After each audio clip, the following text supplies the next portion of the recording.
When I decided to come to Africa, people were giving me recommendations. Go to Egypt, go to South Africa, go to Morocco. And I was like, no, I don't want to go to any of those touristy places. I was able to travel the first time and it was possible for me. I was like, okay, now I should try reaching for the stars and be really ridiculous about it. Just ridiculous. And so I was like, I'm gonna do this round the world trip. And guess what? I'm gonna do it for under $3,000.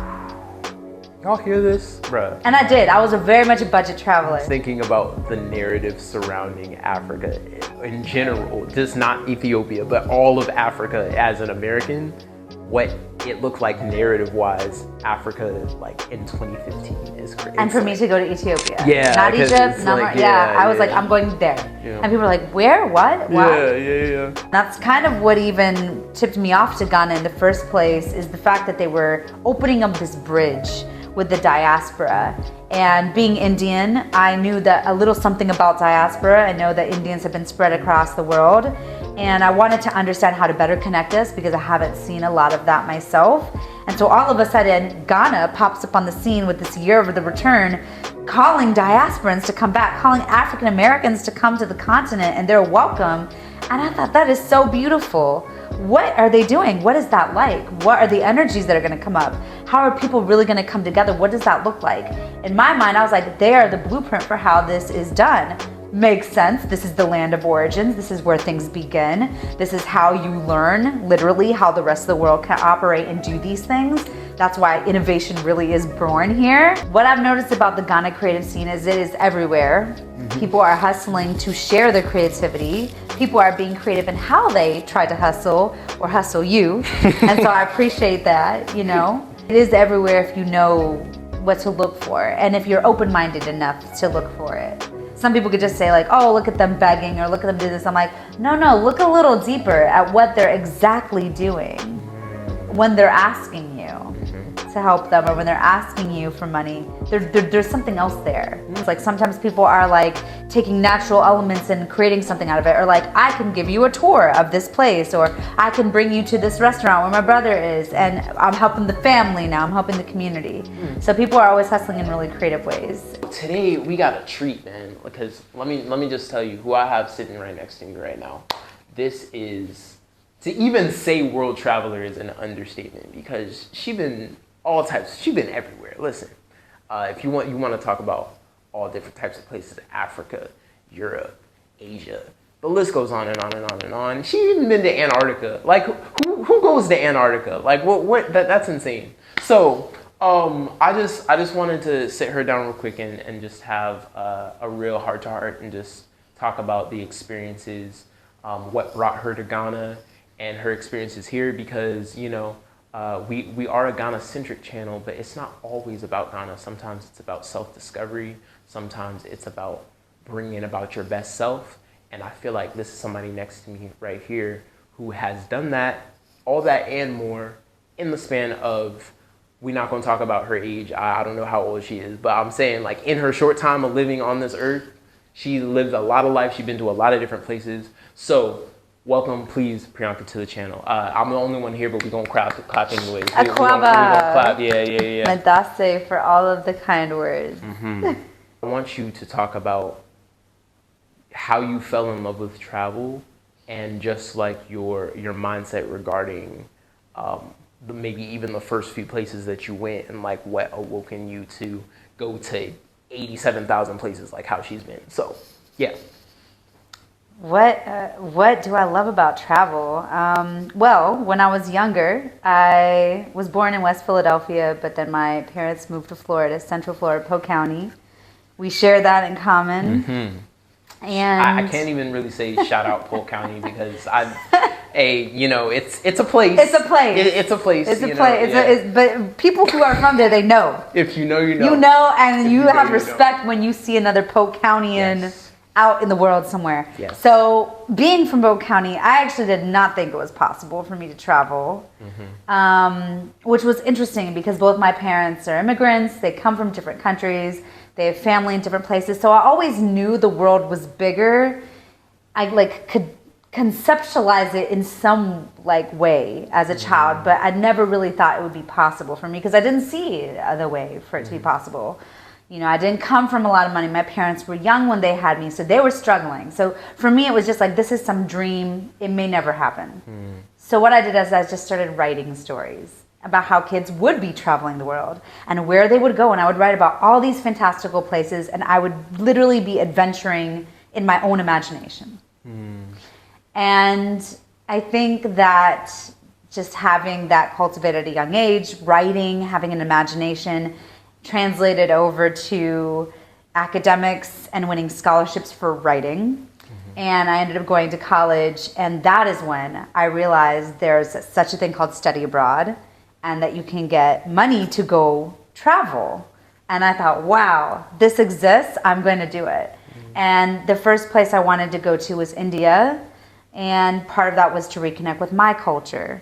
And so when I did that, I fell in love with India, definitely. And I also ended up getting bed bugs on that trip. I got sick on that trip, not from the food, but just from being out in the rain, because it was monsoon season when I was doing this. And we were out on motorbikes, like our whole study abroad crew. We didn't care. We were crazy, but we got sick at the end of that. But it was such an experience. And that is the longest I've actually ever been in one country and had been away from the US. And it was for almost 4 months. And it was like transformative. And after that, I was like, I don't know when it's going to happen again, but it has to happen again. Because now I feel like way more confident and capable, and I've learned so much more about myself and about the world, and it is much bigger. It's bigger than what my imagination even conceived. And so when I love that you said that imagination, because it started out from you being as a kid and just like having the ideas of like, well, it might not happen for me, but you decided to write the stories, and now you see where you're at. I don't want to go too far into the future, but you're sitting here in Ghana 87 countries later. So like the imagination that you even had to bring forth that is a really beautiful thing. So I want to fast forward a little bit and ask what you started with India, of course, studying abroad. But like, what brought you to this continent of Africa, and like, what was your mindset surrounding that? So what brought me to Africa actually was, it's the land of our origins. And I knew that. I knew that from understanding history, from being really intrigued by cultures and civilizations. So I knew the oldest bones had been found in the Eastern African region. And so when I decided to come to Africa, people were giving me recommendations. Go to Egypt, go to South Africa, go to Morocco. And I was like, no, I don't want to go to any of those touristy places. And I was doing research on like, again, the civilization piece, this is where we all started. We all started in Africa. And so then I found that there's this place called Ethiopia. And I was like, that's going to be my first country in Africa. And people were like, what? But the thing is, after Florida, I moved to DC, ended up working there, and I ended up befriending a lot of Ethiopians. There's a huge Ethiopian community in Washington, DC. And so I was able to get a little bit more comfortable with this idea, befriend some of the people, learn a little bit more about the culture, really loved the food. So for me, I was like, okay, maybe it's not as set up for tourism, or there is going to be a little bit more work involved, but I'm up for this challenge. And that was my first country here. Okay, and by the way, what year was that? When? This would have been, I believe, either 2015 or 2016. That is, you are really ahead of your time, like, honestly. Yeah, way. Because this is, I'm thinking about the narrative surrounding Africa in general, just not Ethiopia, but all of Africa as an American, what it looked like narrative-wise, Africa, like, in 2015 is crazy. And for me to go to Ethiopia. Yeah. Not Egypt, not like, I was like, I'm going there. Yeah. And people were like, where? What? Yeah. And that was a beautiful experience. And after that, I knew I wanted to come back. And I did. I've been to 12 African countries. Maybe 13. So so you were at Ethiopia first. Yes. And how long were you there for? I was only there for a week. Okay. Not long enough.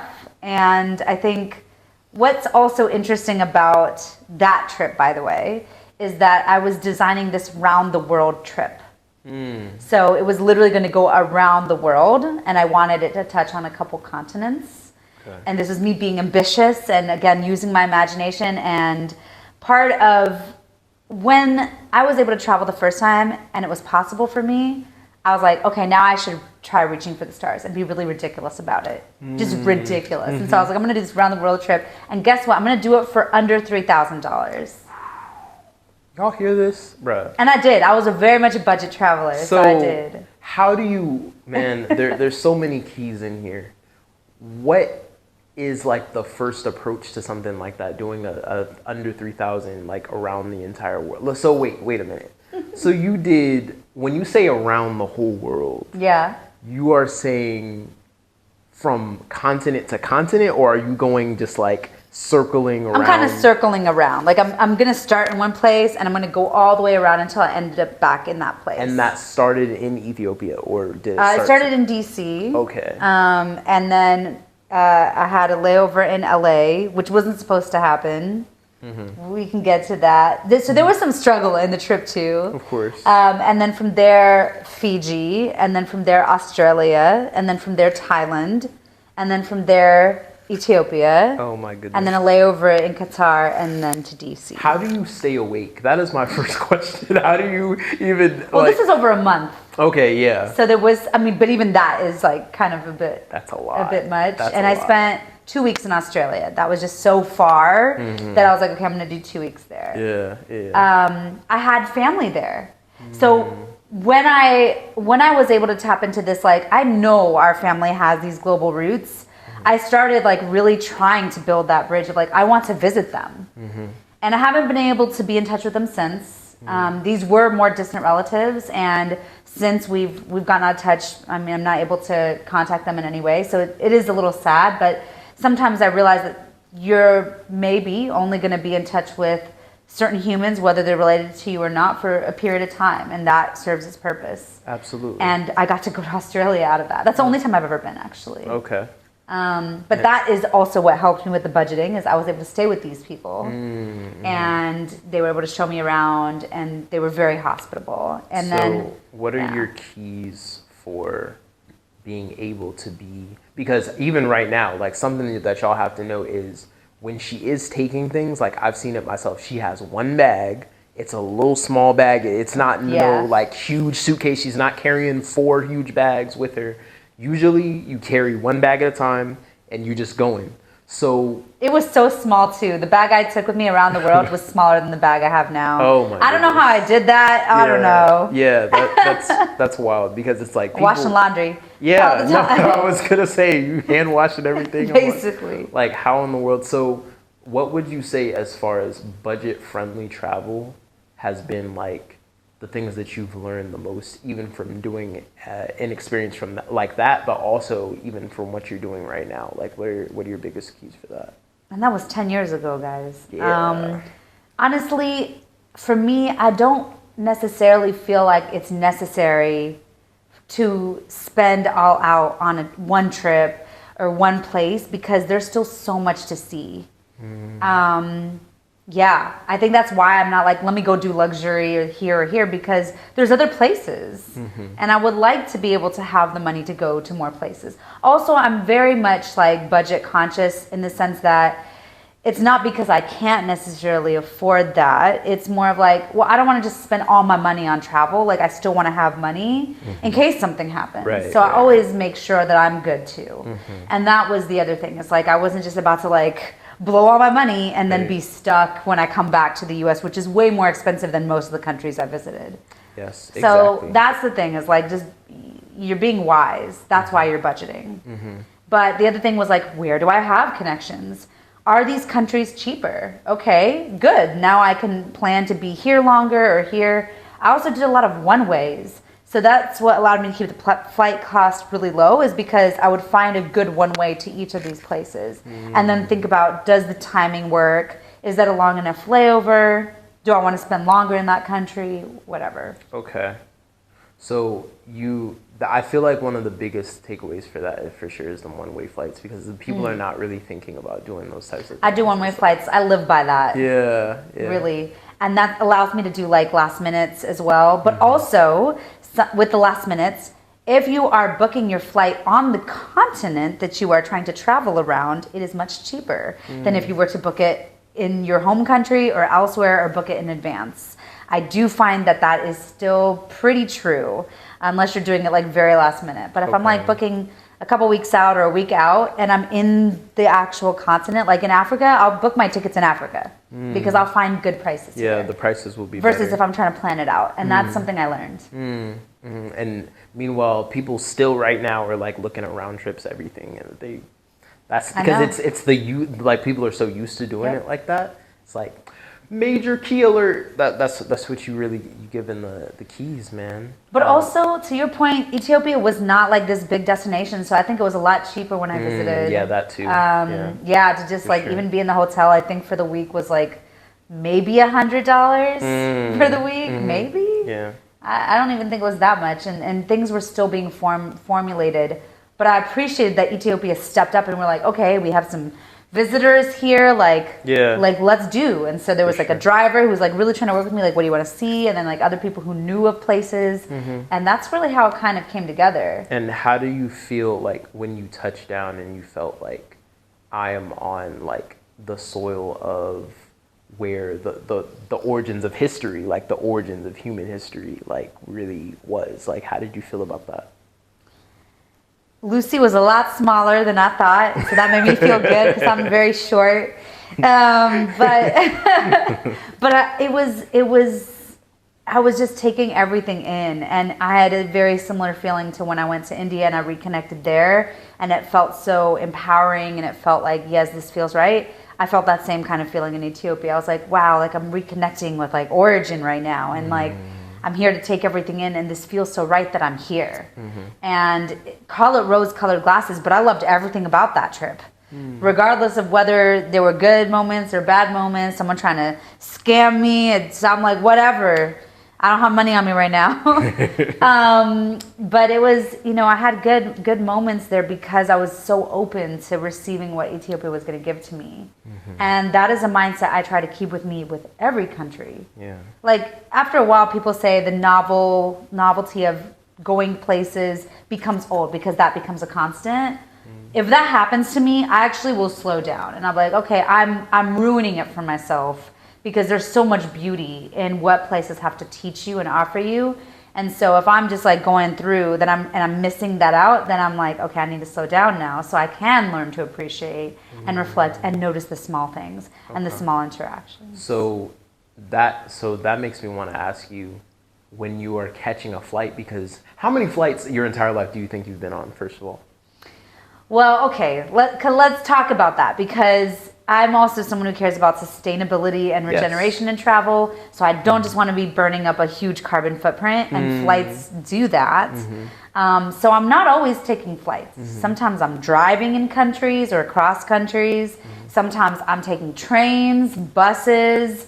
Like I remember in Morocco, I literally was like taking a bus to a train, to another train, to a taxi, to then the airport that would take me out of the country. I literally traveled all of Morocco in this way. I was like, I'm like a nomad for real. By train and car. And it was 8 hours to do this. Oh my It was not like easy to do that or like time efficient. She not new to this, she true to this, for real, for real. So sometimes like that, it's weighing that. I mean, at this point, how many flights have I taken? It probably is in the hundreds. I don't know that I feel proud about that. I think some people would be like, oh, I've had 1,000 flights and this and that. That's not my goal. My goal is, okay, if I'm going to do that, I really want to reduce my footprint elsewhere because I know that's not good for the environment and I care about that.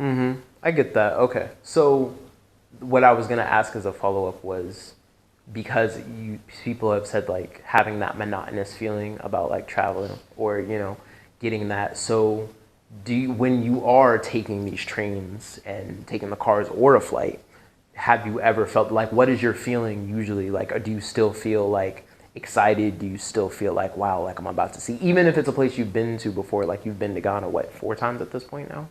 I think this is time 5. This is but a 5, man. This is the 5, man. So yeah, do you still feel that? Like even coming here, like do you feel like, oh man, I'm excited to get to Ghana? Or is it more like business as usual? Like I know you work as well. Like this is not something where you just kind of, like you said, blowing all your money and you just like use it all on travel. Like you also have a separate job that you do as well. So do you feel like going into another country that you have the feeling of like, well, just doing what I need to do, or like, do you feel like more of that excitement? Yes, so there were a couple layers there. Like Sorry, if I'm in transit, do I still feel that way? So actually, when I'm in transit and I don't have to drive or do, I like that because I find it is a moment for me to rest because I am on the go a bit. And going around the world, you're going to have to be on the go. Like you won't be necessarily in one place long enough to have these moments of rest and stillness. So anytime I find that someone else is taking the wheel, I find that to be a nice moment to rest, to reflect. I'm always catching up with myself, like, okay, what did I learn a month ago in this country here? And it's like coming back to me and I'm thinking and really reflecting on it. Now one could say, well, why don't you slow down? I do try. I think part of it is like when I am creating a route for myself, there may be different obligations, conferences, meetings, or work obligations that I have to make my way back to. So I don't always get to travel in a way where I would have designed the itinerary in a slower fashion because of some of these obligations. Now the way to get beyond that is obviously to become completely financially free, and to be free in terms of your own timeline, your own schedule, your own budget, like your own obligations. But you know, as humans, we have obligations. So I think that's one thing is when people think about this is not possible, I'm like, well, what are your obligations now? And how can you begin to shift some of those so it can be possible?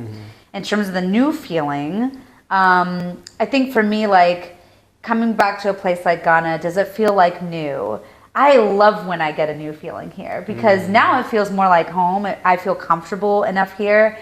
And yet I always discover something new, or I have like a new moment. Nothing has been the same so far in Ghana in terms of my experience. Even if certain places are the same, I'm revisiting certain places, I'm having a new lens or a new texture or a new flavor added to this dish that is this place that's just so delightful and tasty. And so I love when I'm discovering something new. I'm like, that's something else new that is like adding to this deeper layer of Ghana. And that's actually how I like to travel now. I would much rather go way, way, way, way deeper into a place than to be collecting more and more places.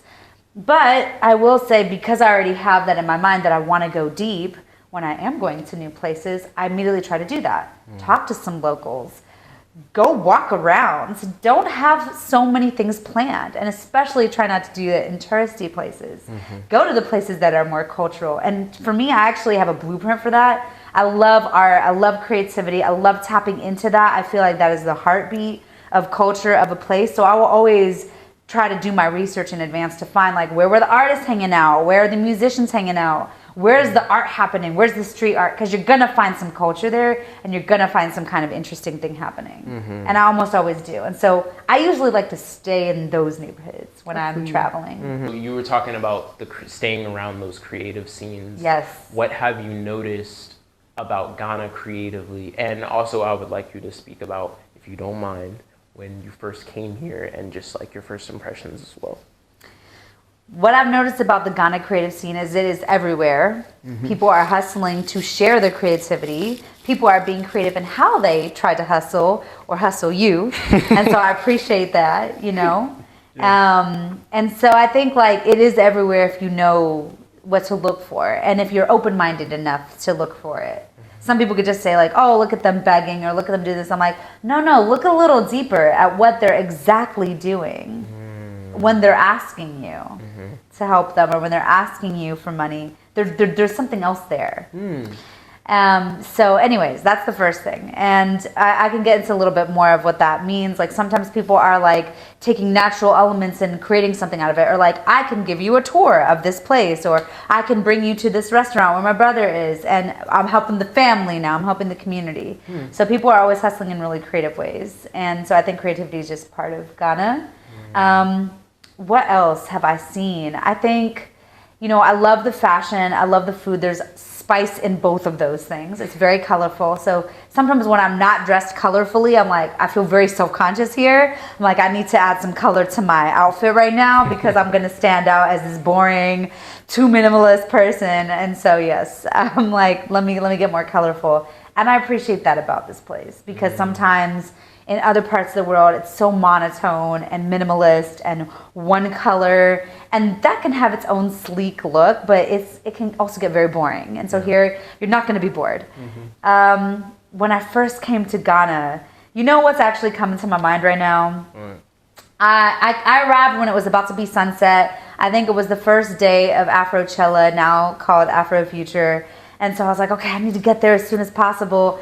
And I was among the earliest arrivers, by the way, because Ghana time is like people start waking up or getting ready like in the evening.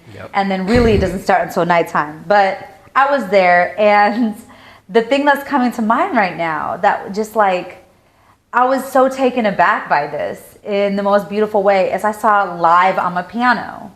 So I saw people with whistles and drums and with the traditional outfits on, playing an Amapiano beats. And I had come to love Amapiano, I think 2 years before that. I'd heard it in Shoreditch, Hackney area of London, which is a very multicultural neighborhood. Some people call it Little India, Little Africa, Little Pakistan. Like there's all the cultures are there. So I heard Amapiano there. And then I was like, I got to hear this on the continent. Like this is African, I got to hear what it sounds like. And I got to hear it in Ghana live. And that, I was like, wow, that's amazing. And it gave me this deeper appreciation for what goes into music making, and that it is so spiritual and natural and pulling from the elements. I mean, people were really like sounding like animals in that, and also bringing about animalism, which is also very spiritual. And so I could appreciate that. So that's the first thing that comes to mind. But my impressions, again, it was like so colorful. There was so much stimulation, but in a very beautiful way. And people were very open to meeting, to connecting. I think it was intentional because this was beyond the year of the return. And that's kind of what even tipped me off to Ghana in the first place, is the fact that they were opening up this bridge with the diaspora. And being Indian, I knew that a little something about diaspora. I know that Indians have been spread across the world. And I wanted to understand how to better connect us because I haven't seen a lot of that myself. And so all of a sudden, Ghana pops up on the scene with this year of the return, calling diasporans to come back, calling African Americans to come to the continent, and they're welcome. And I thought, that is so beautiful. What are they doing? What is that like? What are the energies that are going to come up? How are people really going to come together? What does that look like? In my mind, I was like, they are the blueprint for how this is done. Makes sense. This is the land of origins. This is where things begin. This is how you learn, literally, how the rest of the world can operate and do these things. That's why innovation really is born here. We kind of have it wrong. But I wanted to see it for myself because in my mind, I'm like, I would love to do this for the Indian diaspora, and I would love to learn from the best, from the origin. And so that's really what tipped me off to coming here. And then I got to see Amapiano in its natural raw form, and I was like, yeah, we made the right decision. Yeah. So, man, there's a few different ways I could go here, because something you just said was a lot of us have it wrong regarding like the origins. And so are you talking about like in America and from like an American mindset, or are you saying like European, or I'm not sure what you're referring to? So I was talking about innovation, really, and how the origin of that comes from here as the land of origins. And so I think when people think of innovation, they don't necessarily always think of the continents or of countries here. Yeah. And I think that's just wrong, actually. Ever since I've been in Africa, I've never had that feeling. I've thought there's so much innovation and creativity happening here, and even though there are definitely challenges with wealth and poverty and all these things, which also exist in other countries, for whatever reason, they've been amplified here. That has been the narrative sold, but there's so much happening here and so much potential here as well. Yeah. And so that has only ever been my experience. And I think more people should hear that. I think more people should see that. Yeah, absolutely. Come and see for yourself, man. It's like something I was just thinking about was just like when Speed just came to Ghana, and it's like, shout out to I Show Speed. He's doing amazing work. But like seeing the reflection and, you know, people's reaction to the way that he came around and was like showing Africa for what it truly is. And all of these people, they're like, what is this? Like, I thought Africans were just like in tents and huts and all this stuff. And it's like, in 2026, if you still think that this is what's going on in Africa, it's like, what are we talking about, man? Like, what is really going on? Like, I can understand, because I lived it too. I lived in America for my first, 21, 22 years of my life. So, like, I understand how the narrative got pushed. I understand how the media did what they did.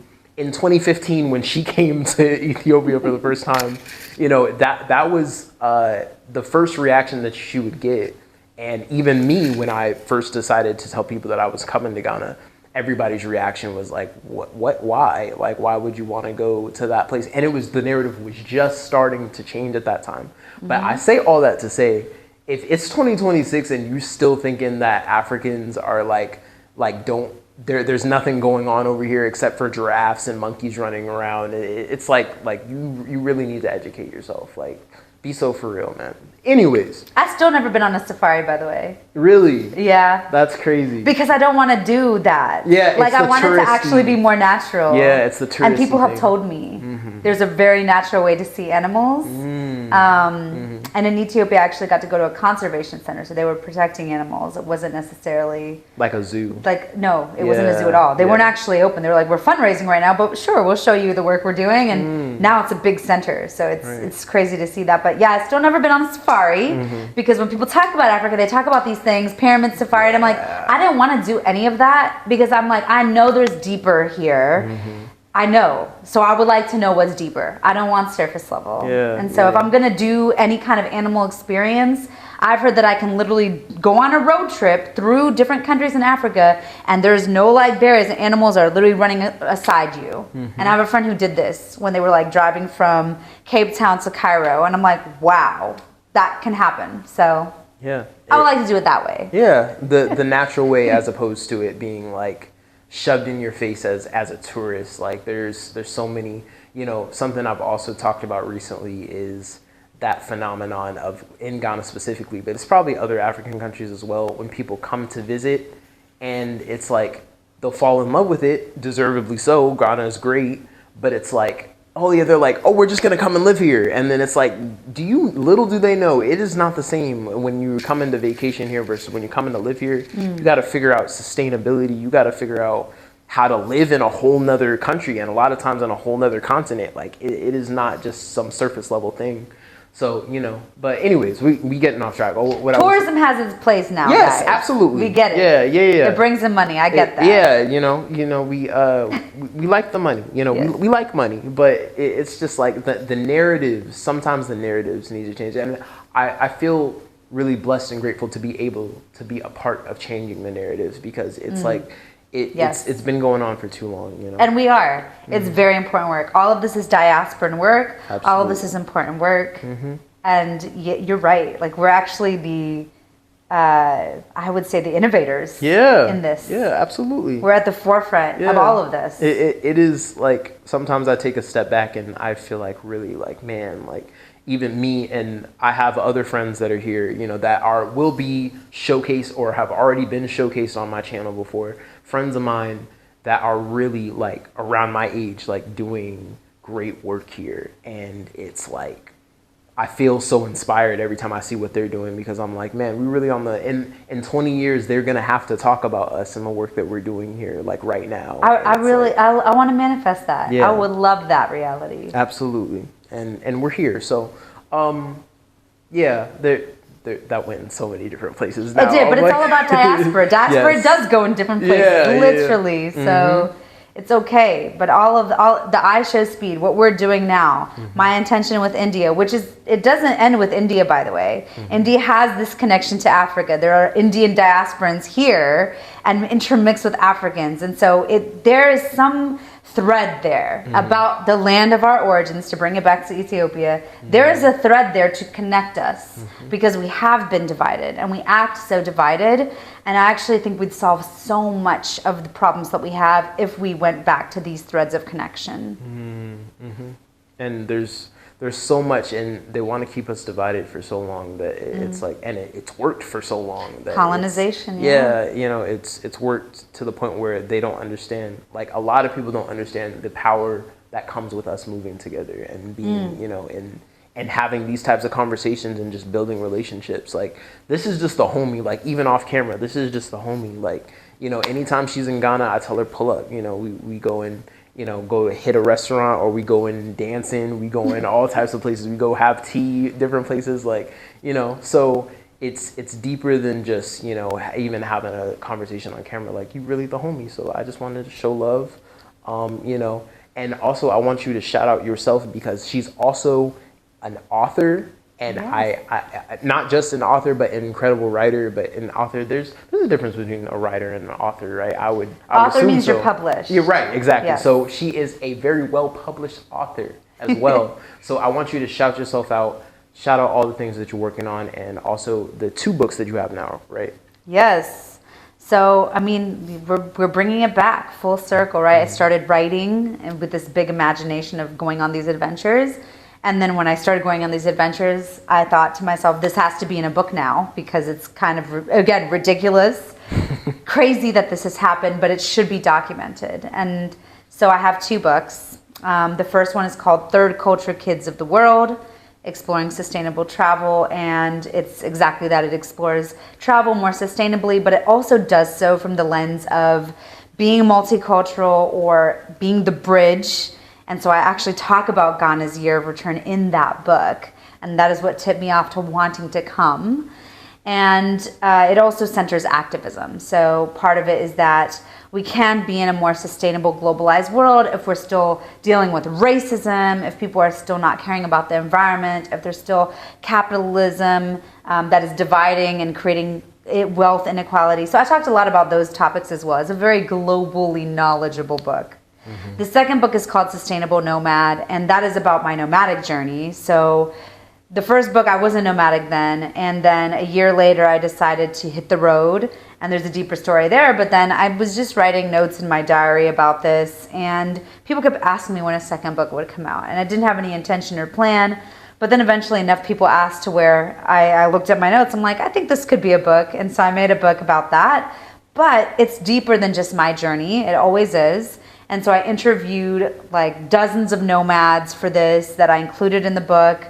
I included a lot of the people I met around the world, including you. Mm-hmm. And I also talked about the historical nomads that we're connected to across many different continents, including this one, and how they lived off the land, they were in community. And it's a very interesting body of work to think about how we used to be, how there's this been phenomenon about people working remotely, and how they're moving, and then how I have moved, and how we navigate the world. So Sustainable Nomad is the second book. Third Culture Kids of the World is the first book.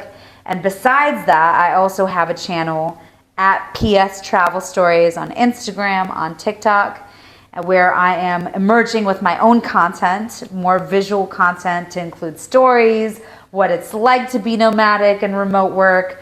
Some adventures are way more exciting. Others are literally me behind my laptop, but it gives you a sense for what this life is like. And I plan to do a lot more. More videos, y'all more go writings. Follow her. We gonna put the links down in the description for y'all. If y'all would like to go and follow her, and go follow her, man. Like, this is not. Oh yeah, you can get my books on Amazon, Apple Books, Barnes and Noble. I didn't even mention that, but go look online. You can find these books. Yeah, you gonna find, you know, all of the heat that she's got, and maybe another book in the future. It's possible. Yes. Yeah, maybe. I think there will be another book in the future. Yeah, for sure. We'll manifest that. Absolutely. The one thing that I wanted to ask to the last thing, what does being a nomad mean to you? And what does a sustainable nomad, what does that mean to you?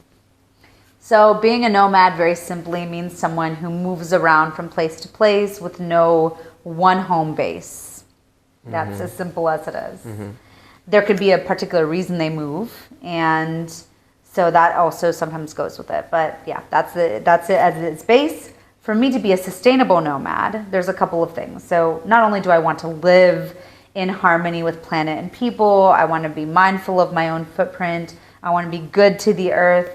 It also means I can sustain this way of living. So financially, energy-wise, like I can move around and I can keep moving around. And I've been doing this for 5 years. So clearly I've been able to do it for 5 years. I don't necessarily have an end point, which means that I have found a rhythm where I can move from place to place. What has helped me do that is having a route. So I do have places I revisit. Maybe I tack on new countries while I'm going to those same places, but I do have those places and I consider those my home bases. And so Ghana is one of those. And the fact that I have that built in means that even if my journey has so much change and I'm meeting new people and I'm having so much stimulation, there's still moments of comfort and home, which is what allows me to keep going. Okay, boom. Y'all heard it here first. The sustainable nomad. What else is there to say other than comment if y'all like the video, subscribe on the channel, and it was wonderful, just great conversation. We always have like amazing conversations even off camera, but like just to actually get you here and you know be able to do this, it's a blessing. So I appreciate you coming on the channel, and I appreciate you. Yeah, and visit Ghana, like seriously. Come and see for yourself, man. We not but here don't just come for Dirty December. Yeah. Don't just come for Dirty December. You got to do something else. Even last Dirty December, like that's another conversation. But like what I will say is, isn't the Adwa like that's like a celebration? Yes. Yeah. You come for like a funeral or a wedding. Actually, like honestly, those are get someone, go with someone, go to Volta region. Go to the Volta region. They have really good coffee from there. I'm gonna have to pull up for that too. Because I'm like, man. I like coffee, so if you're a big coffee drinker, and I lived in Costa Rica, so I'm gonna tell you, if I tell you it's good coffee in Volta, you should believe me. No, she knows what she's talking about, for real, for real. But yeah, so, okay. Well, I mean, that's it. Comment, like, subscribe on the channel, and I'm gonna catch y'all in the next video. Love, peace. Say bye. Peace, peace, bye.